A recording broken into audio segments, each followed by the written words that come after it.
the tale of Baba Yaga. Now listen, and listen well, for in the dark forests, where the birches grow like pale ghosts and the pines whisper secrets to the wind, there lives a witch older than your grandmother's grandmother. Some call her grandmother too, but not out of love. They call her Baba Yaga. She is no bent little crone in a cottage, no kindly woman who feeds birds from her hand. No, her house stands on great chicken legs taller than a man. It struts and stamps, turning to face any who dare approach. When it settles, it squats deep in the moss, with windows that glow like watchful eyes. Her fence is built not of wood, but of bones. Skulls top the posts, grinning with hollow sockets that shine by night. And the gate? It creaks open by itself, for it, too, is alive. Some say it opens only if it likes the taste of you. Baba Yaga herself is terrible to behold. Her nose is long enough to scrape the ceiling when she sleeps. Her teeth are iron, her hands gnarled like roots, and her breath smells of the grave. She does not walk as we do, but rides a mortar. Yes, a great wooden ball flying through the night sky. With one hand she steers with a pestle, with the other she sweeps away her tracks using a broom made of silver birch. You will not know she has passed, save for the sudden silence of the woods and the feeling that eyes are upon you. And what does she eat? Not stew, not bread, not apples or fish. She eats the lost, the careless, the greedy. She eats children who wander too far into the forest. Yet she is no mindless beast. No. Baba Yaga is clever. She will give you tasks, riddles, impossible chores. If you succeed, she may spare you. If you fail, she fattens her oven with your bones. Vasilisa and the doll. Once, long ago, there was a girl named Vasilisa. Her mother died when she was young, leaving her with a cruel stepmother and stepsisters. They hated her beauty, her kindness, her light. But before her mother passed, she gave Vasilisa a small wooden doll, telling her, "Feed it a little bread, a little drink, and it will help you when times are darkest." Now one night the stepmother sent Vasilisa deep into the forest, saying, "Go, fetch fire from Baba Yaga. We have none left, and we cannot live in darkness." It was a trick meant to rid themselves of the girl. She carried her doll in her pocket, whispering to it as she went. The trees grew thicker, the path vanished, the air colder, and there it stood, the hut on chicken legs. It turned, it groaned, it settled down to face her. The skulls on the fence flared bright, and the gate swung open with a moan. Baba Yaga herself came out, her eyes burning like coals. "What is this?" she growled. "A sweet little morsel come to my door?" But Vasilisa bowed low. "Grandmother, I come for fire. My stepmother has sent me." The witch licked her iron teeth and laughed. "Fire you may have, if you earn it. You shall work for me 3 nights, or else the flame shall consume you instead." So Vasilisa was given impossible tasks: to sort a mountain of poppy seeds from grains of soil in 1 night, to weave linen fine enough to slip through the eye of a needle before dawn, to sweep the yard until not a mote of dust remained. Each time, Vasilisa's doll helped her, working while the girl wept and prayed. And each time Baba Yaga returned, sniffing the air, muttering, "Something here is not as it seems." At last the witch demanded, "How do you succeed, child? Who aids you?" Vasilisa only bowed and said, "With my mother's blessing." At that Baba Yaga spat, "Enough. Go, take your fire and begone from my sight, blessed ones I cannot touch." And she thrust into Vasilisa's hands a skull lantern burning with unholy flame. The girl carried it home, and when her stepmother and stepsisters saw her return, the skull's eyes burst into fire that consumed them all, leaving Vasilisa free at last. So you see, Baba Yaga is not merely evil, she is a trial, a test. She is the forest itself, dangerous, dark, but also a keeper of secrets. Some who meet her find death, some find wisdom, but all are changed.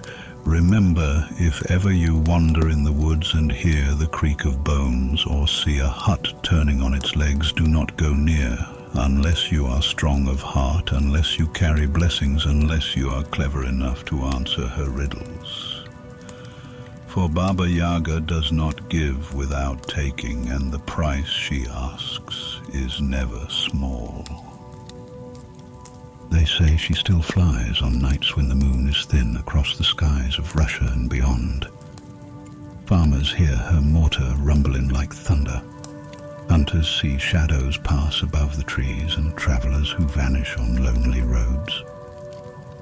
Well, perhaps they knocked on a gate that should have stayed closed. So heed me well. If you ever find yourself in the black woods and a house turns its windows toward you and a gate creaks wide without a hand upon it, run. Run as though the wind itself carried you. For Baba Yaga waits for the curious, and her hunger is endless.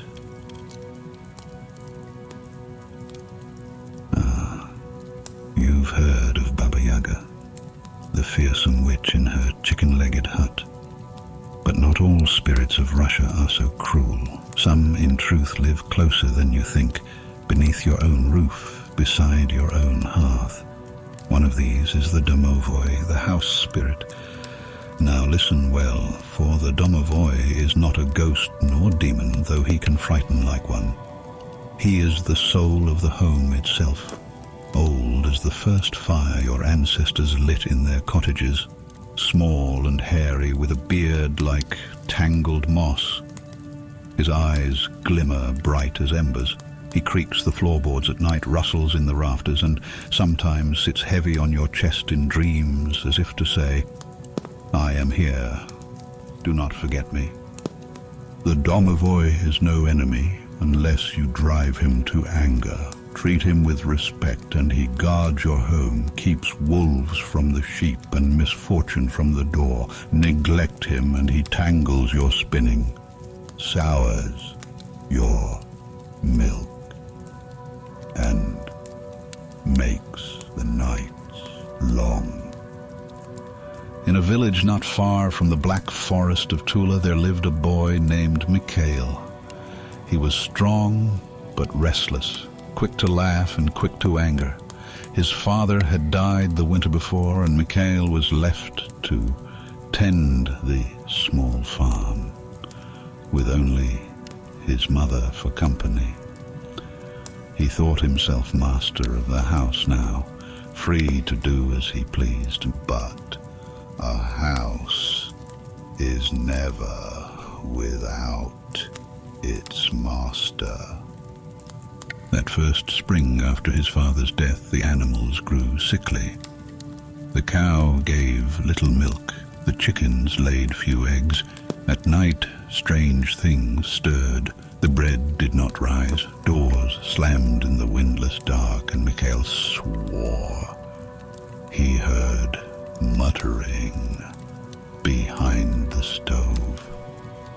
His mother wise in the old ways, shook her head. "You forget the Domovoi," she said. "Your father honored him always. He left crusts of bread near the hearth and a spoonful of kasha on the windowsill. Without his care, our protector feels slighted. You must make peace, Mikhail, or the spirit will drive us out." Mikhail only laughed. "Bah, fairy tales for old women. I'll mend the farm with my own hands." And so he worked hard, but the harder he worked, the more misfortune befell him. Tools cracked, grain spoiled, fences toppled. At last, in his pride, he shouted into the rafters, "If there is such a spirit, let him show himself, or else be gone." That night, Mikhail woke to the weight of something at his feet. There in the gloom sat a squat figure no higher than the bench, with shaggy hair and a beard to his chest. Its eyes glowed red as coal, and when it grinned, its teeth were small and sharp. "So," said the Domovoi in a voice like scraping wood, "you would cast me out, little master? Then I shall go, and luck with me." And with that, it vanished. Come morning, the cow lay dead, and the chickens scattered to the forest. Mikhail's mother wept. "Now you've doomed us," she said, "and without the Domovoi no house can prosper." At last Mikhail understood his folly. He set out to find the spirit and beg forgiveness. He walked to the edge of the forest, for it is said that when a Domovoi leaves his home, he lingers among the trees, watching. For 3 nights Mikhail lit no fire, but left offerings, bread, salt, a comb of honey. Still, the spirit did not return. On the 4th night, weary and ashamed, Mikhail spoke aloud into the dark. "Domovoi, forgive me. I was proud and foolish. The house is not mine, nor my father's, nor even my mother's. It is yours. Return, and I will honor you as keeper of our hearth." A wind stirred, though the night was still. The branches creaked, and out from the shadows stepped the little figure once more. Its beard was tangled with pine needles, its eyes smoldering. "Do you speak truth, boy?" "I do," said Mikhail, bowing low. The Domovoi sniffed the bread and honey, then gave a grunt. "Very well, but remember, a house is more than wood and stone. It has a soul, and I am that soul.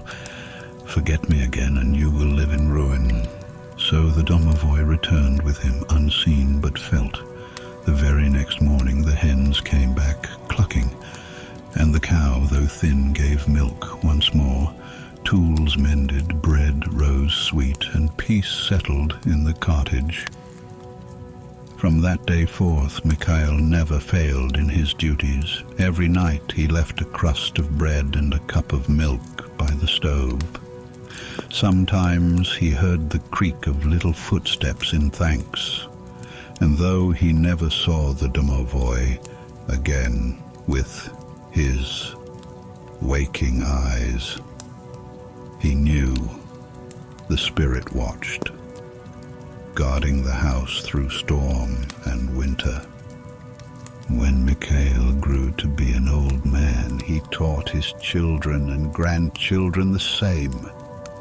"Honor the Domovoi, and your home shall be strong. Anger him, and even the stoutest roof will collapse over your head." And so the custom lives.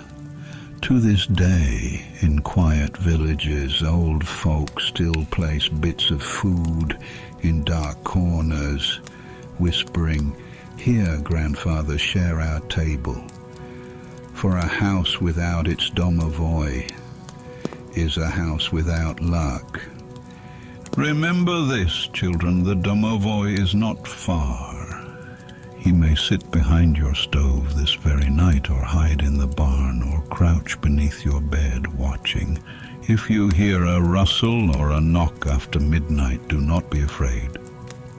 Only say softly, "Thank you, Grandfather, for guarding us," and leave a crumb of bread for him.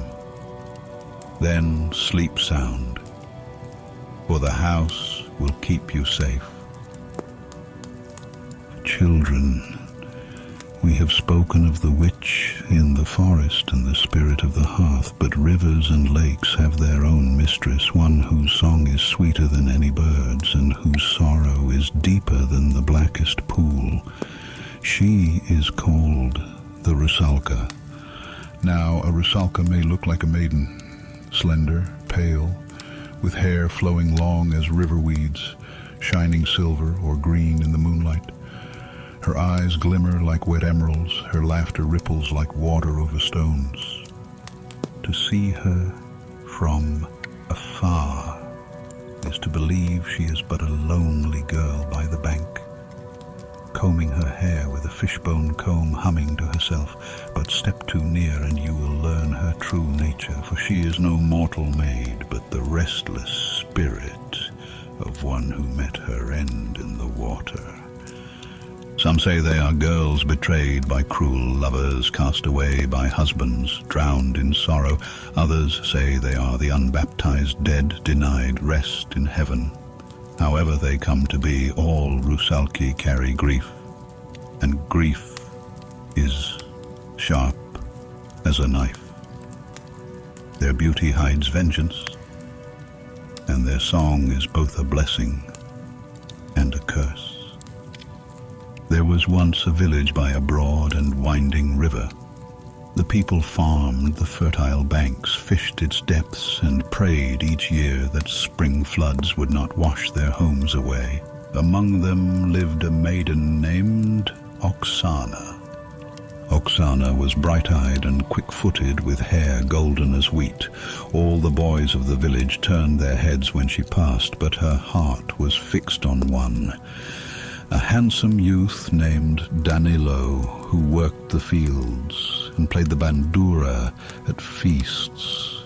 They would walk together along the river bank, whispering their dreams, binding wreaths of flowers and casting them on the current, watching them float away like promises. But life is seldom kind. A merchant passed through the village one summer, rich and proud, his cart laden with goods. He saw Oksana and desired her, offering her family silver and fine cloth in exchange for her hand. Though she wept and pleaded, her parents, thinking of hunger and hardship, agreed. Oksana's heart was broken, but she obeyed. She was wed to the merchant, and he carried her away to his home near the great city. Yet he was cruel. His voice was harsh, his hands heavy, his eyes turned to other women. He cared little for her tears and less for her heart. In her grief, Oksana fled one night. She ran through the fields, back to the river of her childhood, the only place she had ever felt free. The moon shone silver, the reeds whispered. She stood upon the bank, remembering her walks with Danilo, his laughter, their promises, and there, overcome with sorrow, she stepped into the current. The river closed over her, and she was seen no more. But the dead do not always rest.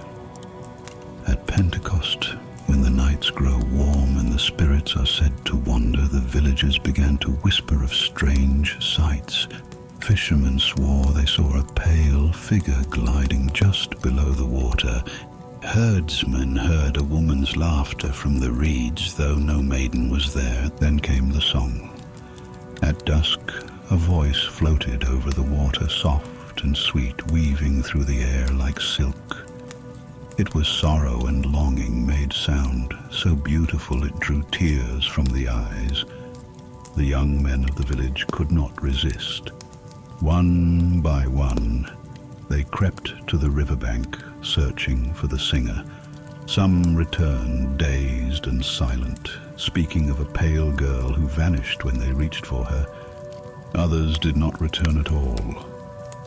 Their bodies found, days later, tangled in the reeds, their skin cold, their lips blue. "It is Oksana," the old women whispered, crossing themselves. "She has become a Rusalka. Wronged in life, she seeks company in death."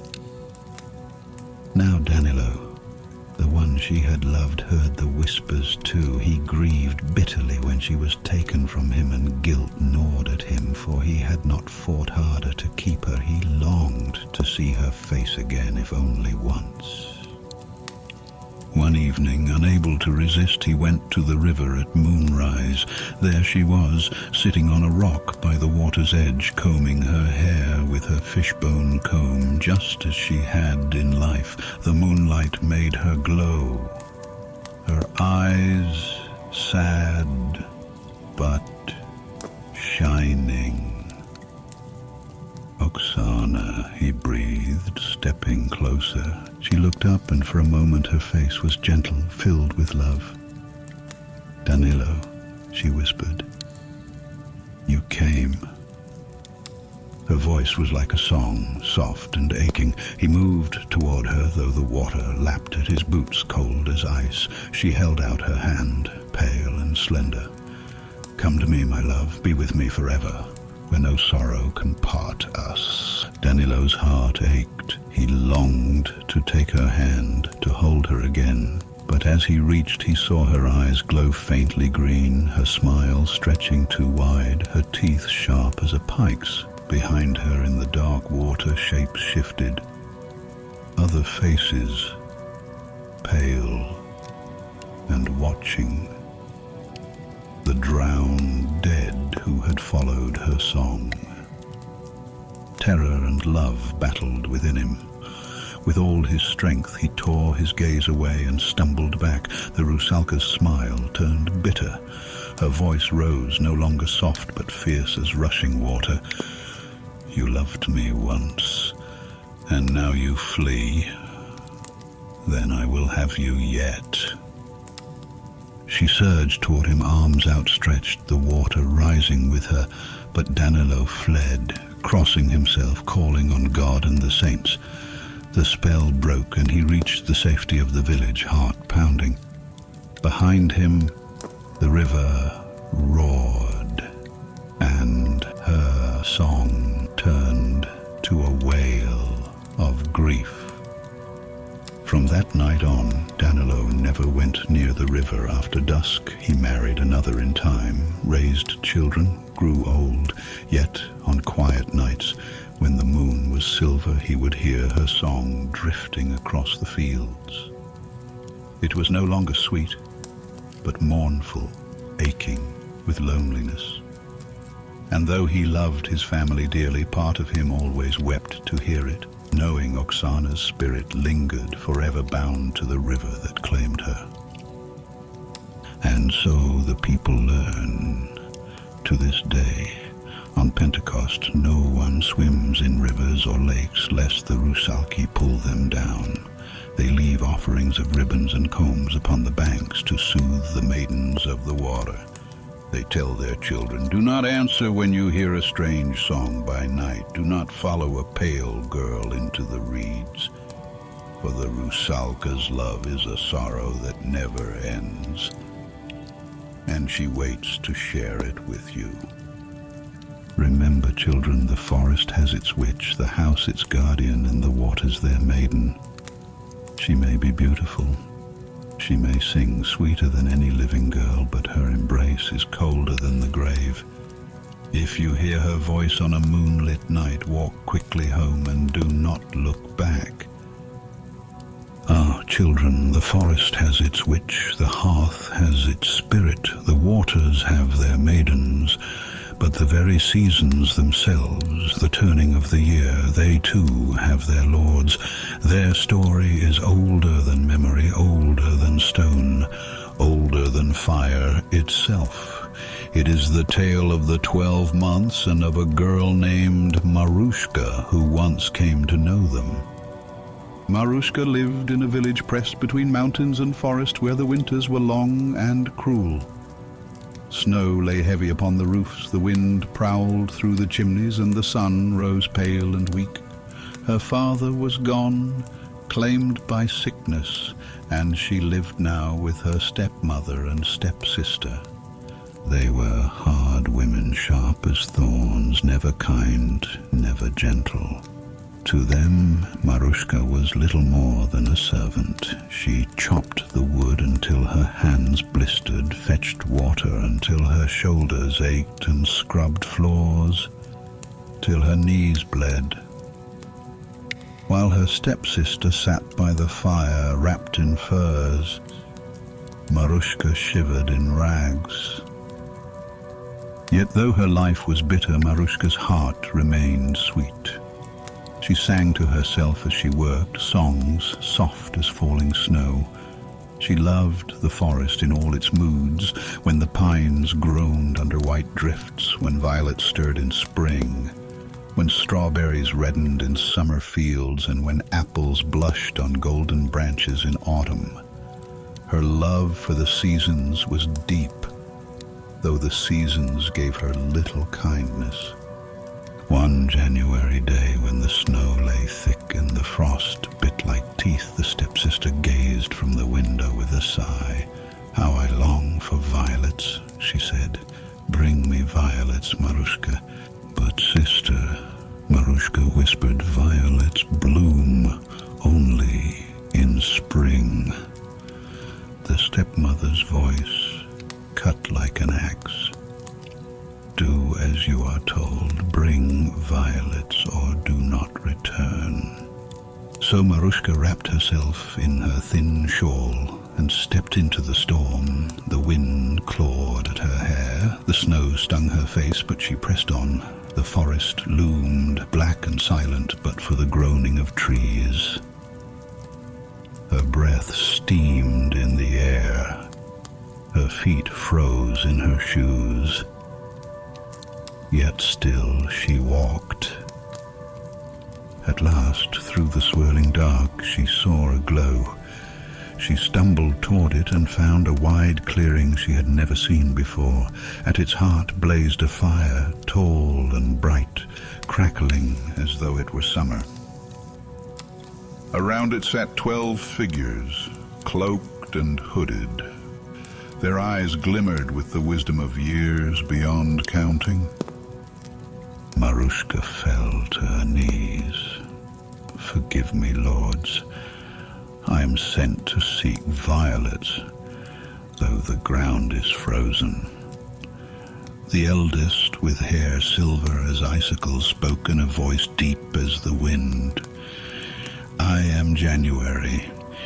These are my brothers, the 12 months. Tell us, child, why you trouble us so." With trembling lips, Marushka told her story. The firelight caught the tears upon her lashes. The months murmured to one another like trees rustling in the wind. Then January lifted his hand. "Very well. Brother March, lend her your time." March rose, young and bright-eyed, with a crown of budding branches. He struck the earth with his staff, and at once the snow melted. The ground softened, green shoots sprang forth, and the air filled with the scent of damp earth and rain. Birds sang in the branches, and violets spread like a purple carpet across the meadow. Marushka gasped, gathered a bouquet, and bowed so low her hair brushed the snow. "Thank you, noble ones. How shall I repay you?" "With kindness," said March, smiling. "That is all we ask. Now go swiftly, for the season cannot last." She hurried home with her violets, and her stepsister squealed in delight, pressing them to her nose, but envy flared like fire. If violets can be had, then so can strawberries. Marushka, fetch me strawberries at once. And again Marushka was driven out into the storm. She walked trembling until she found the fire once more. She bowed to the 12 and told them of her sister's demand. January frowned but raised his hand. Brother June, lend her your time. June stepped forth, crowned with roses, his cloak golden with sunlight. He struck the ground with his staff, and the snow melted into green fields. Flowers opened, bees hummed, and the air smelled of hay and honey. Wild strawberries blushed red among the leaves. Marushka gathered them gratefully, thanked the brothers, and hurried home. Her stepsister devoured the fruit greedily, not sharing so much as a berry, and again envy gnawed her. If strawberries may be had, then so may apples. Marushka, fetch me apples from the forest. So Marushka trudged back into the storm, weary but obedient. She bowed low before the fire and spoke once more. January sighed. Brother September, lend her your time. September came forth, ruddy-cheeked, strong as harvest. He waved his staff, and the air grew warm and golden. Wheat bowed heavy, leaves turned amber, and apple trees swelled with red and gold fruit.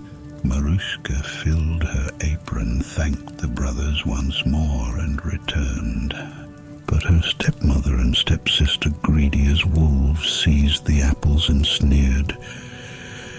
If she can fetch apples, then so can we. We'll gather more for ourselves. Without a word to Marushka, they wrapped themselves in furs and stormed into the forest. The snow deepened, the wind howled, but still they marched, calling Nom. 12 months, show yourselves. Give us more apples, and quickly. At last they came upon the fire, but unlike Marushka, they did not bow. They stamped their feet and shouted, "We command you, more apples at once." The 12 looked on in silence. Then January rose, his eyes blazing like ice. He struck the ground with his staff, and the fire roared high. The storm screamed, the snow fell blinding, and the stepmother and sister were swallowed by the drifts, never to return. The clearing grew silent once more. Only the fire burned steady and calm, watched over by the 12. When Marushka returned, she found the house empty. No voice scolded her, no hand struck her. She was alone, but free. From that day forth, the 12 months watched over her. When March came, violets bloomed at her door. In June, strawberries ripened in her garden. In September, apples weighed down her trees. And even in the bitterest January, the fire in her hearth burned strong, and the storms did her no harm. She lived long and well, raising children and grandchildren who told the story after her, and always she taught them, honor the months, for each has its place. Do not demand from winter what only summer can give, nor scorn the gifts of autumn when you crave spring. The world turns in its time, and all things are granted in their season. And so, children, the tale endures. Greed and cruelty are buried in the snow, but kindness blooms eternal. Children, you have heard of witches in the forest, spirits of the hearth, maidens of the water, and even the mighty 12 months. But there is one more you must know of, one darker, more terrible. terrible than all the rest. He is called Koschei the Deathless, and his name is whispered like a curse. He is no man, though he wears a man's shape. His body is thin as bone, his flesh withered, his eyes deep hollows burning with cruel fire. His beard hangs long and grey, and his fingers are claws. Yet do not mistake him for a frail old beggar, for he is strong as iron, cunning as a serpent, and, above all, he cannot die. For Koschei has hidden his death far from his body.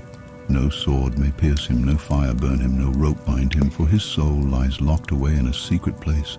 Until it is found and broken, he lives on forever, feeding on sorrow, stealing maidens, and spreading despair. There was once a young prince, brave and noble, who sought to marry a maiden fairer than the dawn. She was as radiant as spring, with hair dark as raven's wings, and eyes like the clear sky after rain.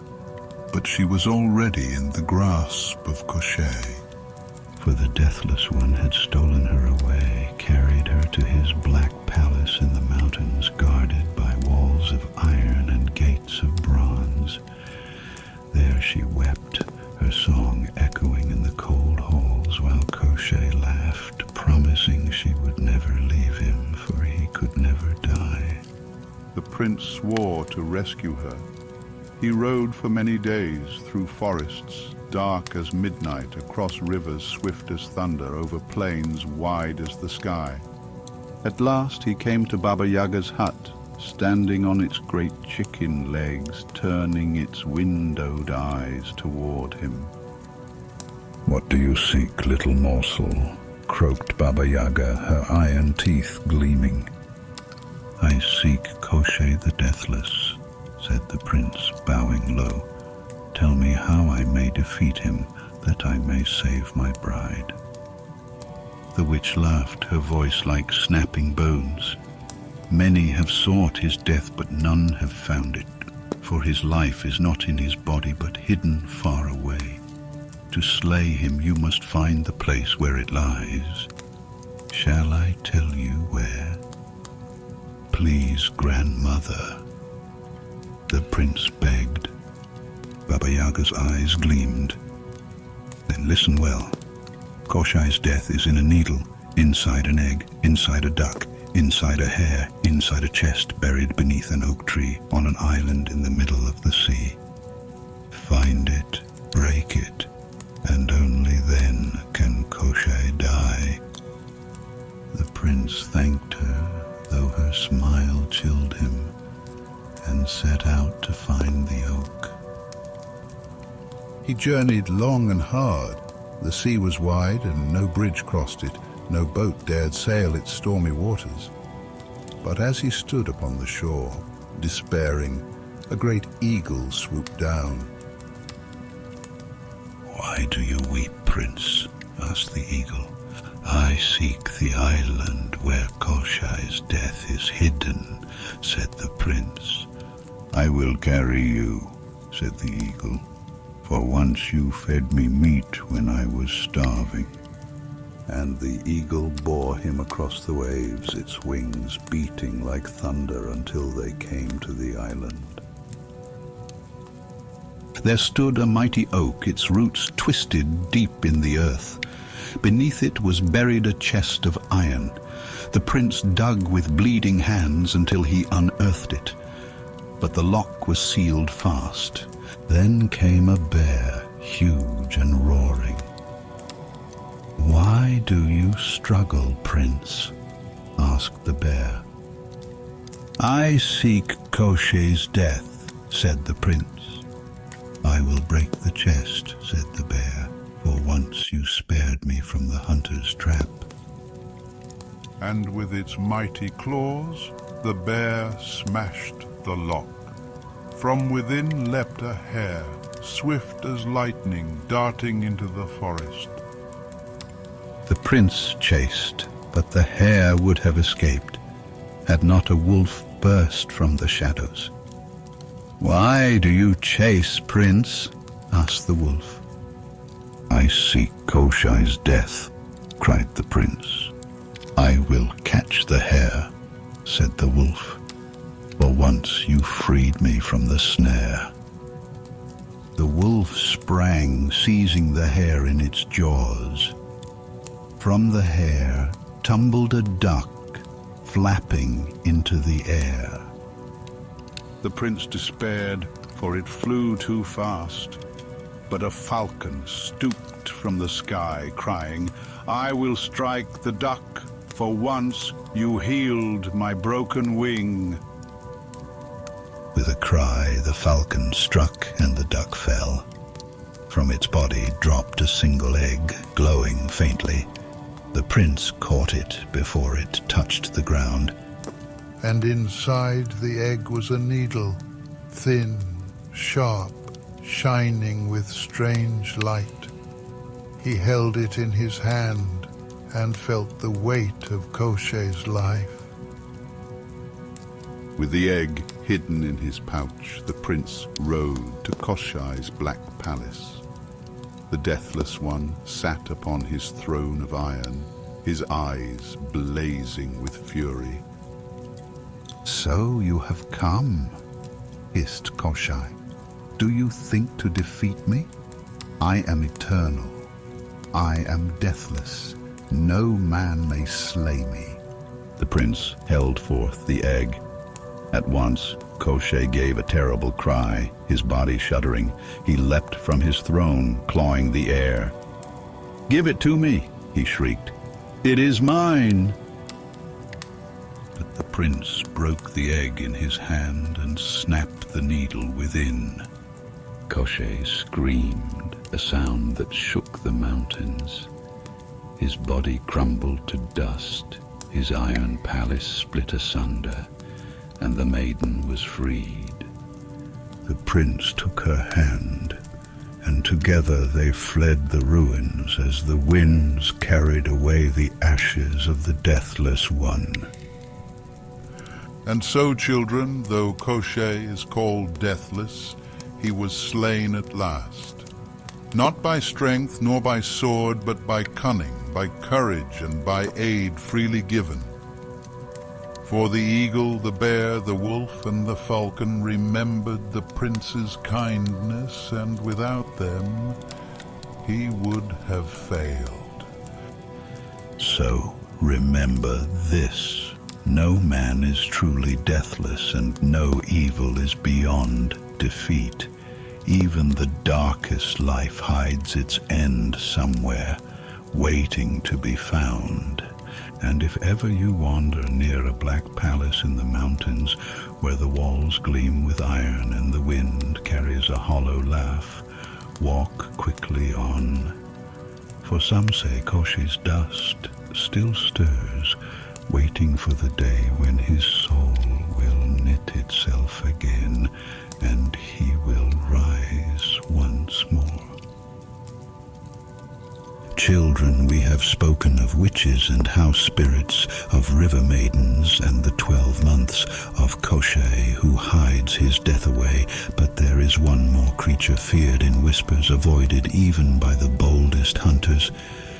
She is called the Strzyga. The Strzyga is not born of the forest, nor of the water, nor even of sorcery. She is born of sorrow, of curse, of misfortune at birth. Some say she is a woman with 2 hearts, or with 2 souls, or even 2 sets of teeth. Such a child is marked from the first breath, for one soul may pass on in death, but the other lingers. And when the grave cannot hold her, she rises again, hungry. The Strzyga feeds on life. By day she may appear as a pale woman, hollow-eyed, her hair lank and tangled, her step slow. But by night her hunger drives her into the fields, the barns, the roadsides. She drinks the blood of cattle, the warmth of children, even the breath of travelers sleeping beneath the stars. Where she passes, sickness follows, crops wither, and families mourn.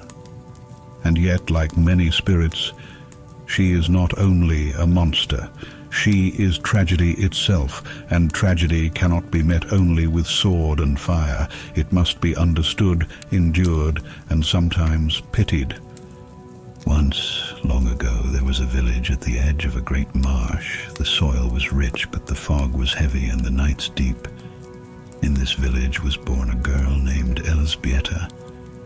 She was a strange child, though beautiful, with pale skin and eyes that gleamed too brightly. When she cried, her voice was shrill and wild, and some swore she had tiny teeth already budding in her gums. The midwife, crossing herself, whispered, "Two souls. This one. Mark my words." Her parents loved her all the same. They raised her kindly, and she grew tall and fair. But ill luck followed her. Milk soured quickly in their home. Chickens laid few eggs. Neighbors whispered when Elżbieta passed, and children crossed themselves. Then one autumn, a fever swept the village. Elżbieta fell ill, burning with heat, and after 3 nights she lay still. The bells tolled, the villagers wept, and they buried her at the edge of the churchyard. But the earth did not hold her.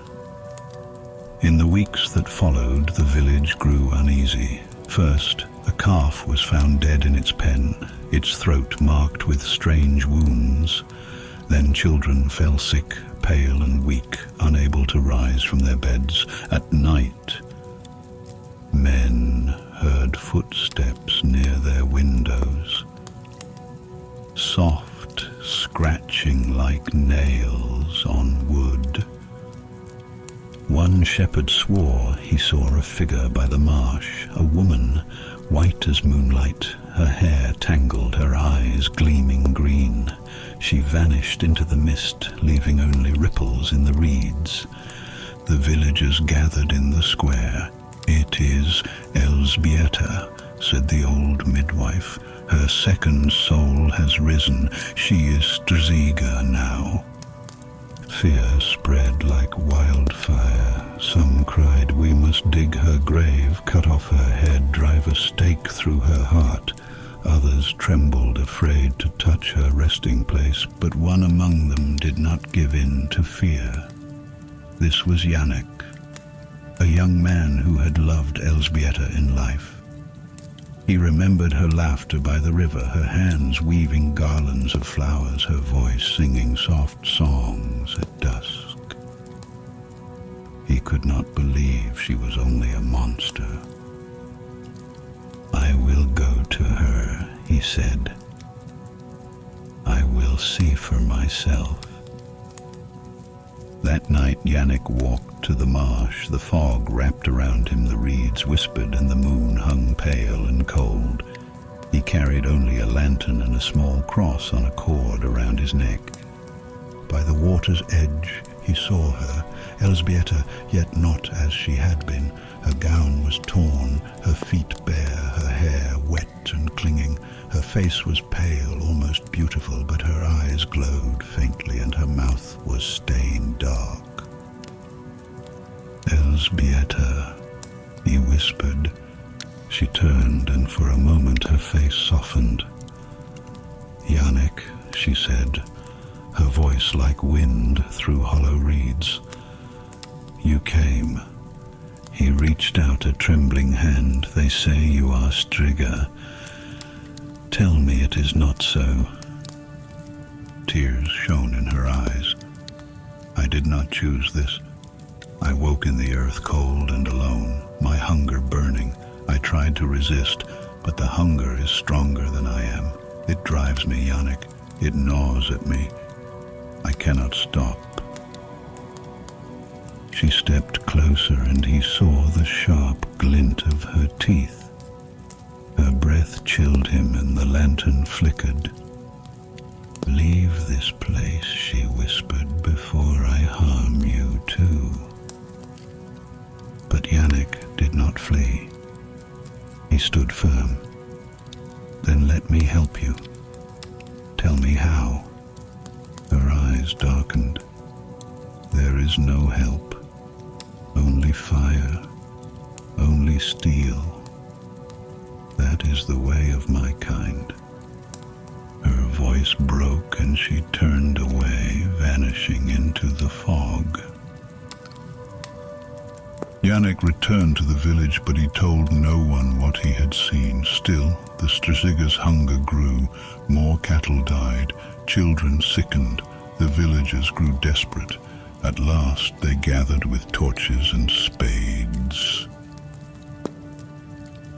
We will dig her up and destroy her, they declared. But Yannick stepped before them. Wait. She still remembers who she was. She spoke to me. She is not lost entirely. The villagers cried out in anger. Fool, if we wait, we all will die. Yannick turned to the midwife. Is there no way to lay her soul to rest without butchery? The old woman frowned, thinking long. At last, she said, there is one way. If the Strzyga can be shown love greater than her hunger, she may be stilled, but it is dangerous, for her hunger may win. Yannick bowed his head. Then I will try. The next night he returned to the marsh. Again, the fog closed in. Again, he saw her pale shape. Elżbieta, he said, stepping forward, his voice steady. If hunger drives you, then take from me. I will give freely. She froze, her eyes wide. Do you know what you offer? You will die. Then let me die, said Yannick. If it means you find peace, I would rather fall by your hand than live while you wander in sorrow. Her mouth opened, teeth gleaming, her body trembling. She stepped close, so close he felt the cold of her skin. She laid her hands on his shoulders. For a moment he saw only the girl he had loved, her eyes wet with tears. Then the hunger surged. Her head bent. Her lips brushed his throat, yet at the last moment she let out a cry and fell back.